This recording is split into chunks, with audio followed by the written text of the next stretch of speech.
ఓకేనా. Municipal chairperson పైన మరియు వైస్ చైర్పర్సన్ల పైన కూడా అవిశ్వాస తీర్మానం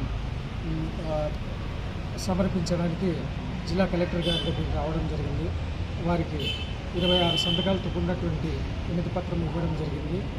గడిచిన 4 సంవత్సరాలుగా అత్యధికంగా కౌన్సిలర్లు గెలిచి ఉన్నప్పటికీ కూడా వైఎస్ఆర్సీపీ పార్టీ నుంచి చైర్మన్లు వైస్ చైర్మన్లు ఉన్నా కూడా ఎటువంటి ప్రజలకు సంబంధించినటువంటి కార్యక్రమాలు కానీ ప్రజల సౌకర్యాల గురించి కానీ ఆలోచన లేకుండా చైర్పర్సన్ కేవలము వాళ్ళకి ఆ కుర్చీ ఉంటే చాలు, ఇంకా వేరే ఎవరు ఎట్టపోయినా పర్లేదు, ఓట్లేసి గెలిపించిన ప్రజలు ఏమైపోయినా పర్లేదు, వాళ్ళకి మౌలిక సదుపాయాలు కల్పించడంలో కూడా విఫలమైనారు.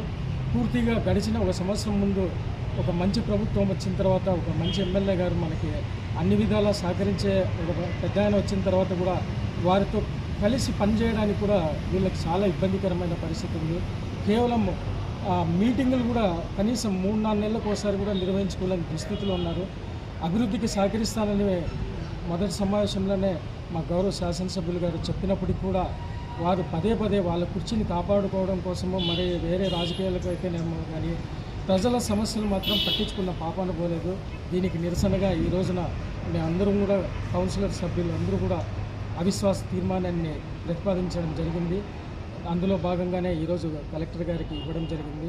భవిష్యత్తులో కూడా పార్టీలకు అతీతంగా మేమందరం కూడా ప్రజలు మమ్మల్ని ఎన్నుకున్నది వాళ్ళకు సౌకర్యాలు కల్పించడానికి కాబట్టి భవిష్యత్తులో కూడా గౌరవ శాసనసభ్యులు గారు ఏదైతే నిర్ణయిస్తారో దానికి మేమంతా కట్టుబడి పనిచేస్తామని చెప్పేసి ఈ సందర్భంగా తెలియజేస్తాం.